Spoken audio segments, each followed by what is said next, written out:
All right, what's up, everybody? All right, you guys ready? We're gonna have some fun. We're gonna take the energy, get a little bit crazy. I wanna make sure that you guys end this on a high note, and honestly, I will be wildly disappointed in myself if all I manage to do in this is inspire or motivate you. At the end of this talk, I will consider myself a failure if that's all that happens. I will consider it a win, on the other hand, if you guys go out and actually take action. And at the end of the day, all of us, we're not judged by our intentions. We are judged by what we actually accomplish. And your accomplishments are going to be entirely determined by what you actually do. And my talk is going to be about that, how to take action, exactly what action is made up of, and why it's critical to recognize that humans lead with belief. And so at the end of this talk, hopefully I will get you guys to understand why right now you have everything that you need already to believe in yourself, to be capable to do something that is truly extraordinary, and we're going to walk through that path. But for my talk to make any sense, I'm going to have to give you guys a little bit of my backstory. Not that I can see a whole lot, but is anybody familiar with me prior to 7 seconds ago? When you learned that I wake up, wow. Well, I'm completely shocked by that. Thank you, by the way. So to give those of you who don't know a little bit of background, my story goes like this. Growing up, I did not show any signs of success. My parents taught me to be a good employee, which I'll liken to the slave's mentality, to keep my head down, do as little work as possible, and avoid punishment at all costs. And that's how I started. I grew up in a family in Tacoma, Washington that teetered between blue collar and white collar, and I was being trained to be a good employee. And when I left for college, my own mother, who's always been my biggest cheerleader, I think that's important to recognize, just quietly assumed I was going to fail. And every day since I left, by the way, my mom all but forced me to go to college, kicked me out of the nest. It was only one of, I think, 2 people to leave the state for my graduating class. Everybody else stayed home. I wanted to stay home. And my mom said, you need to go chase your dreams. But then every moment since then, my mom has done everything she can to get me to move back to Tacoma. And so finally one day I asked her, and I said, Mom, I really don't get it. Like, why? You were the one that pushed me. You were the one that kicked me out. So why are you working so hard to get me back? And she said, with no malice in her heart, I just assumed you were going to fail. I assumed you were going to fail and come home, but I never wanted you to ask, what if? I have the chills on my face remembering that, because that's the human condition. There is something inside of us that we all recognize that says we could do more, we could be more, we are capable of becoming something. But it's that path to becoming that we don't really understand, and it's that path to becoming that I want to talk about today. I love the theme of this event, Pivot, making a change while keeping your center. That to me really is what life is all about. But that's the hype. Now, how do we get into the tactical realities of that? And to explain that, I'm going to walk you through some of my story. So my story starts when I go to film school. USC Film School, statistically speaking, is harder to get into than Harvard Law. And I managed to get in. I had taken one of the teachers out who was on the acceptance committee, and I said, look, I have really terrible SAT scores. I got a 990 on my SATs, by the way. I took it twice. That is my combined score. Monkeys with feces, just rubbing it on there, get better scores than that. And I was mortified. I went to the committee to find out what I needed to do to get into film school, which was my dream, the thing that I most wanted in this world. And they said, hey, as long as you've got good grades and you have a 1300 on your SATs, no problem.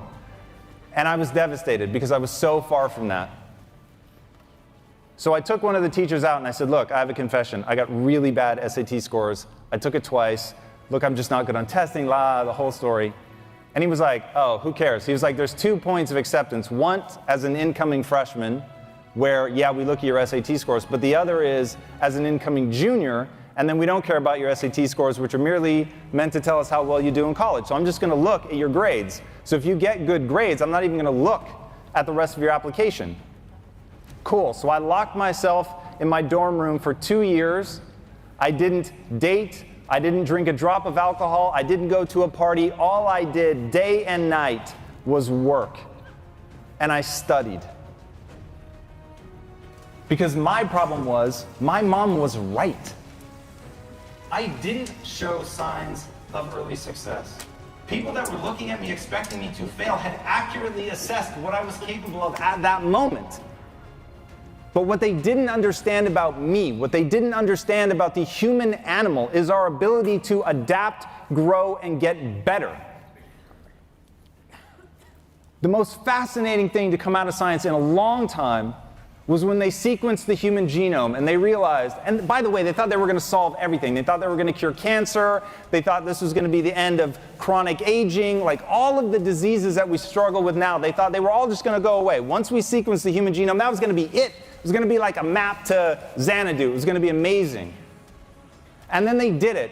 And what they discovered was humans only have 20,000 genes. And some onions have 40,000.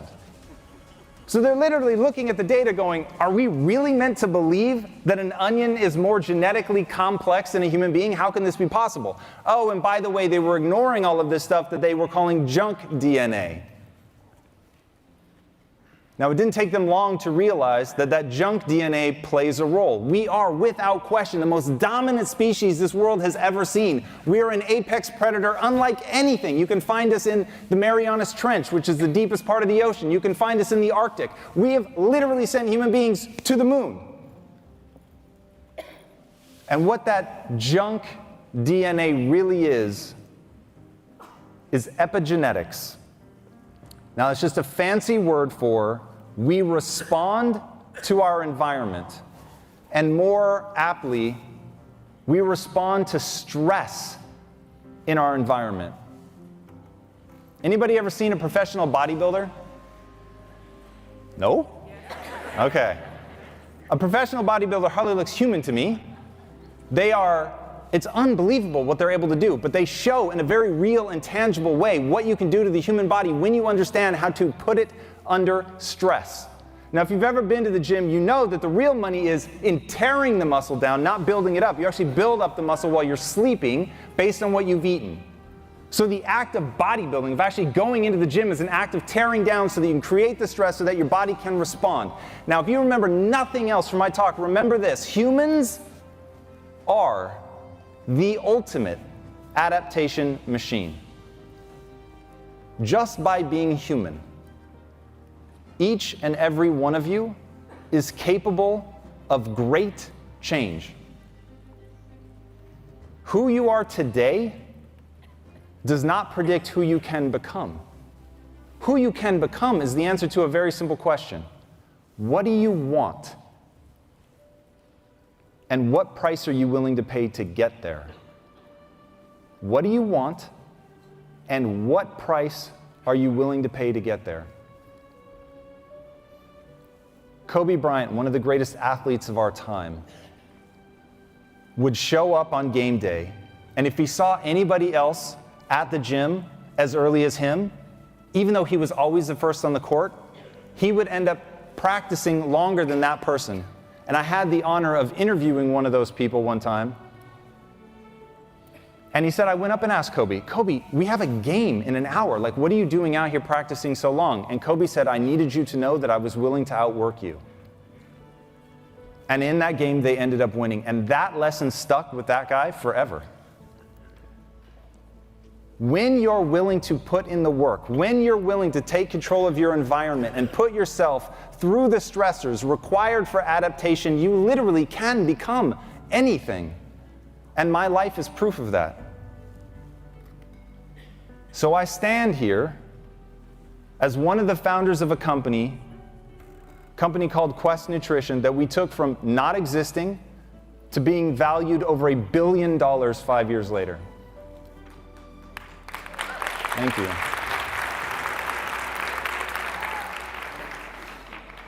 That was the guy whose mother, not too long before that, just quietly assumed he was going to fail at college.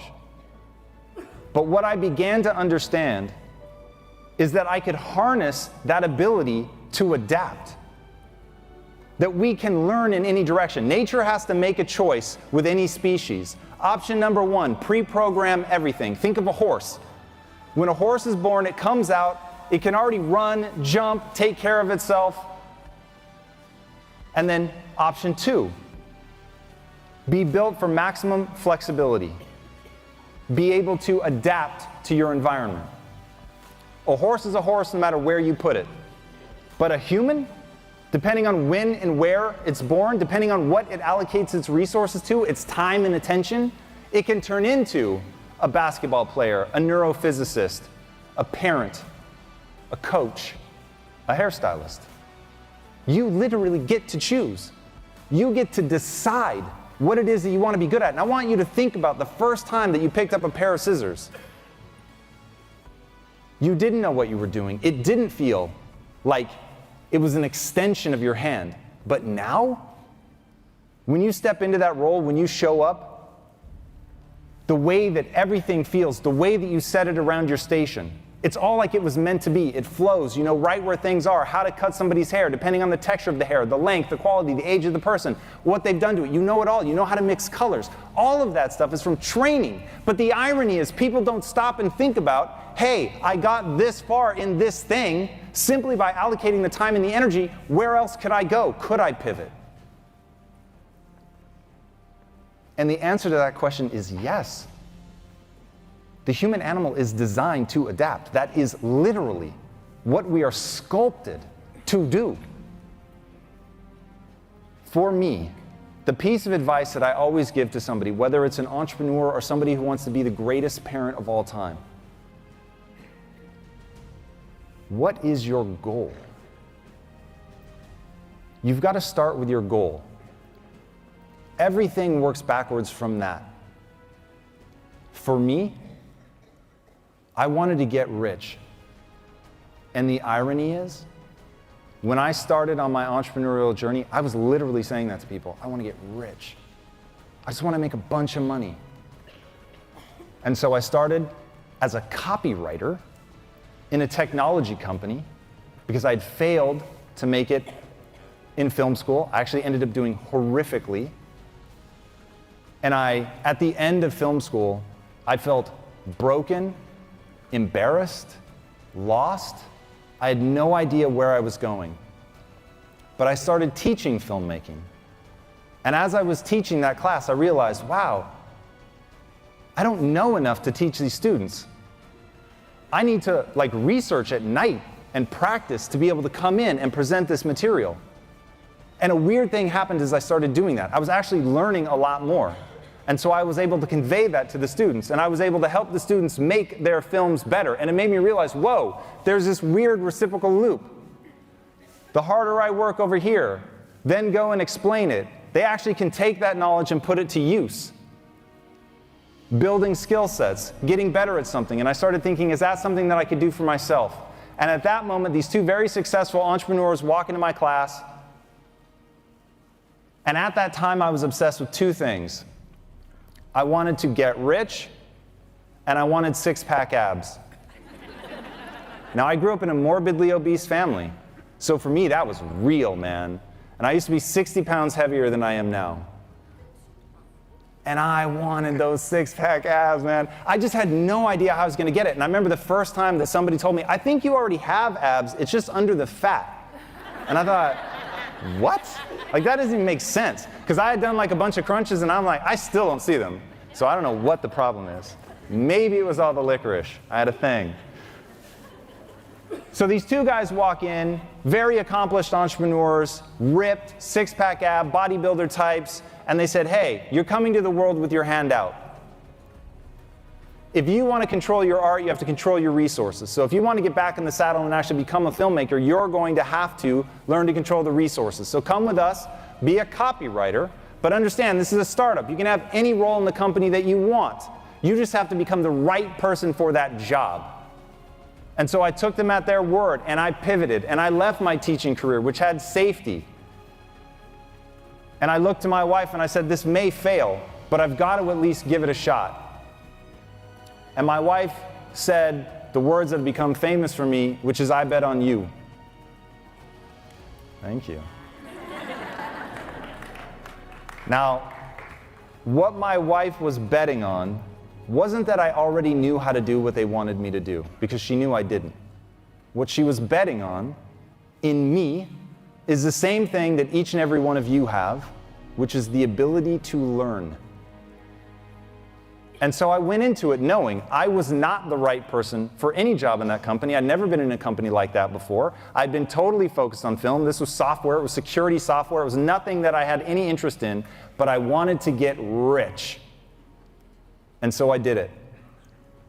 And for 6.5 years, I put my head down, like those early days in my dorm room, and I worked my ass off around the clock. I didn't take vacations, meaning if I went somewhere, I would literally, guys, this is real, I would take a camera so that I could watch what was going on back at the facility.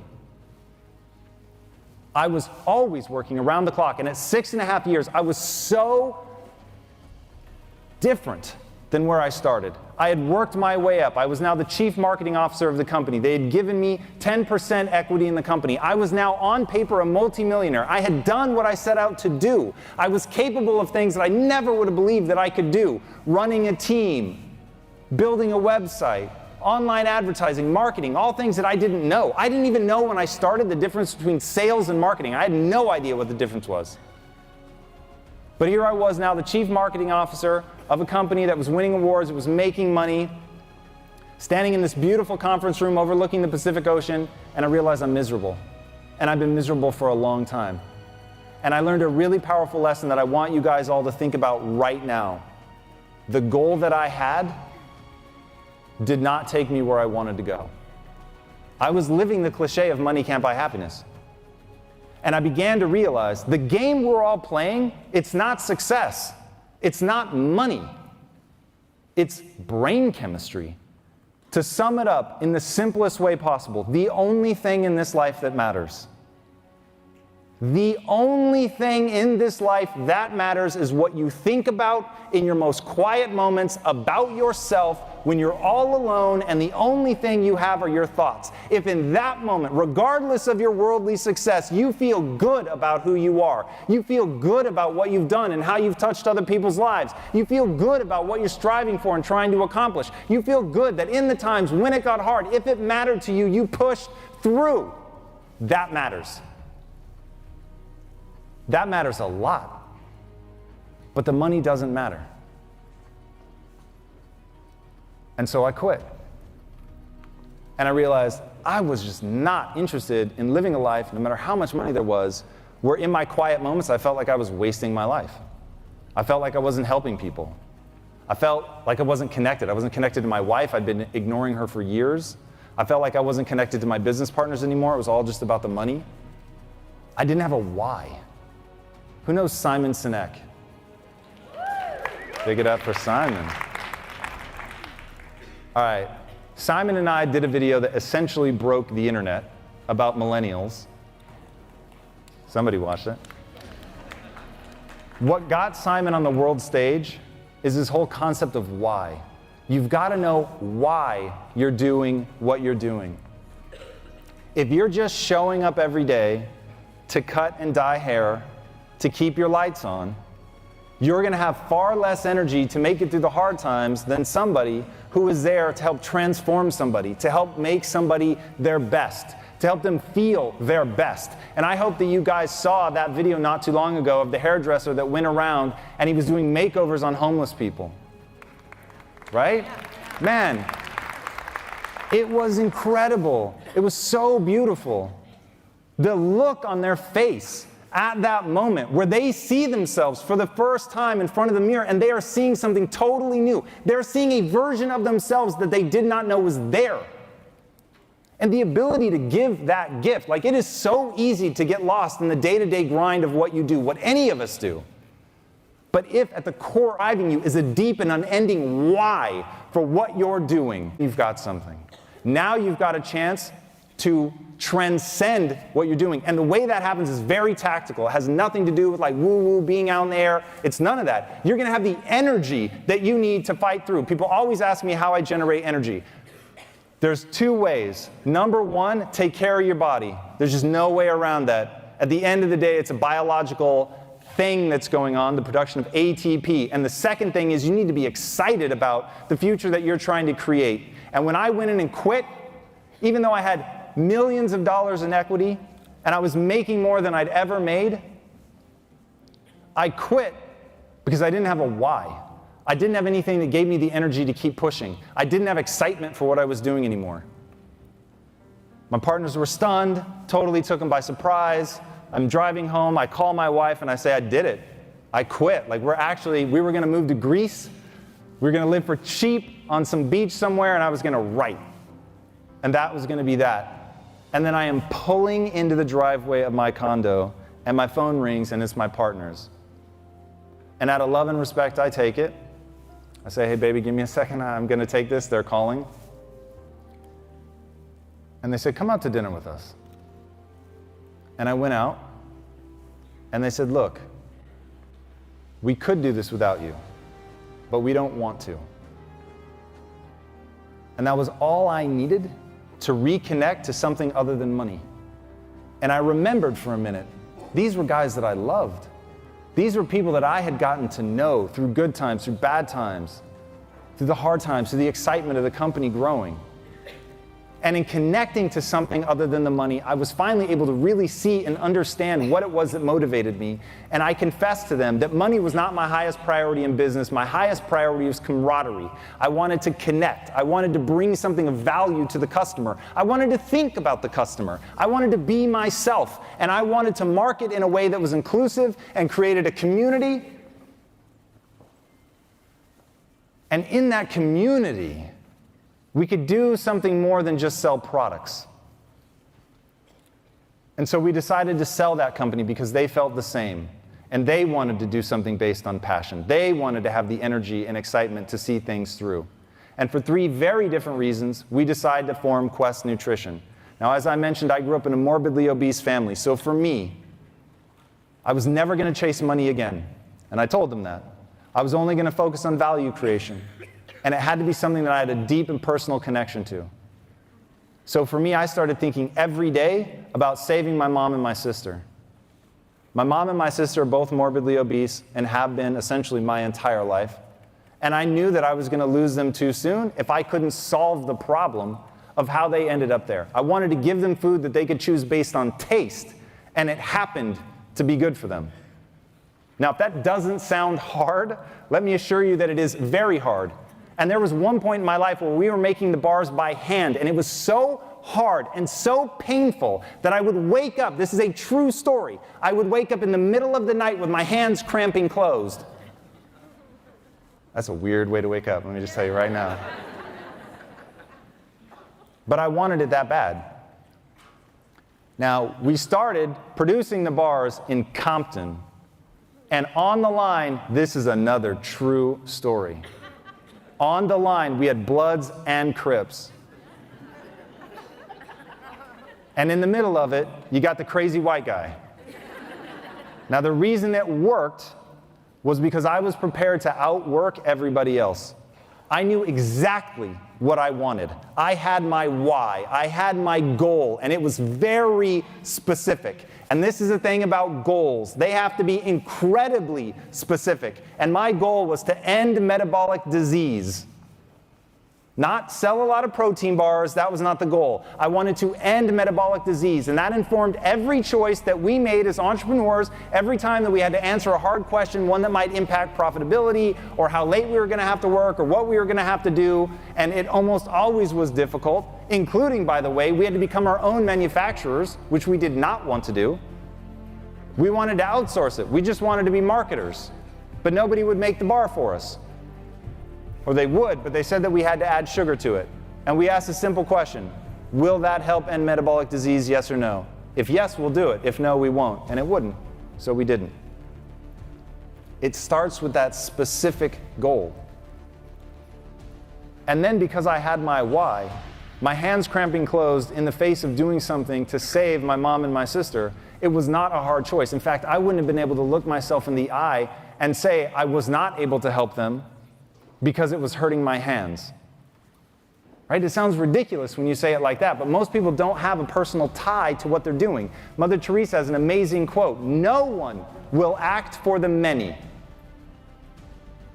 but people will act for the one." And so as you guys go into your jobs and you think about what you're trying to do, find a way to stop making it a job. Find a way to make it a calling, a vocation, something that really meets that why, your desire to connect or do something great for people. Which, by the way, when I say that the game that you're playing is brain chemistry, what I'm talking about is fulfillment. There's a difference between happiness and fulfillment. A bowl of ice cream brings me happiness. It does not bring me fulfillment. Fulfillment is often born of suffering. Fulfillment is about doing the things that are hard. In fact, the Greeks have a word for it. It's called techne. Techne means that you acquire a set of skills that is unique to you. The acquisition of those skills was very difficult. And here's the important part. Those skills serve other people. To me, I believe that the very reason that we're all here is to see how many skills we can acquire that have utility and then put that utility to the test in service of others. That's going to be the thing that lights you on fire. That you're busting your ass. You're really getting good at something. You are taking action. You're moving forward. You're doing the things you need to learn to learn and trigger that adaptation response that humans have. You're putting yourself under the stress. You've identified a goal. You're working your way backwards to where you are today. And that's the key. It's what I call minding the gap. There's a gap between who you are today and who you will need to become in order to execute against your why. That thing in you that's burning, that you really care about enough to get across the finish line, that you care about enough to keep doing even when it's making your hands cramp closed, that you care about enough even when you've got to come in and work between rival gang members. It's the thing that you care about enough that you really will work so hard that the rival gang members fall in line behind you because you're leading by example. Thank you. And that became my mission every day. I'm going to show up and outwork everybody. I'm going to be the first one here. I'm going to be the last one to leave. And most importantly, guys, I really hope you were listening to Robert Cialdini, whose books I have read and all but memorized. The key is you want to connect with them. You want them to fall in love with you. You want them to be inspired. You want them to feel better about themselves when they're around you than when they're not. And if you can pull that off, they will go to war for you. And in the beginning, when all we could do, because we didn't know production, we just had to throw human capital at it. And I needed people there, not kidding, at 2 a.m. on a Friday night. I had a bunch of ex-convicts in their early 20s with the tattoos on the face, the teardrop and all that, grinding it out to make protein bars because I gave them hope. Because I showed them that it doesn't matter who they are today, it only matters who they're trying to become and the price that they're willing to pay to get there. And so when you guys walk out of here, that's what you've got to ask. This whole theme of pivoting, this whole theme of keeping your center is about knowing what you want and believing you can make it a reality. But the only way to make it a reality is to put in the work. You've got to put in the work. The change is hard. The change is difficult. The change will demand everything of you.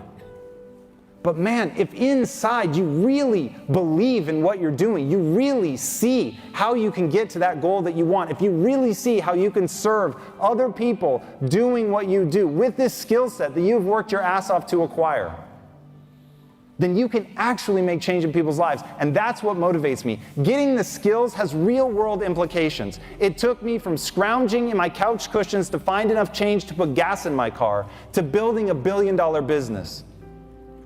It is absolutely limitless what you can accomplish. Now think about that. If that's really true, if what I just said is true, that human potential is limitless, then how you spend your time becomes a spiritual consideration.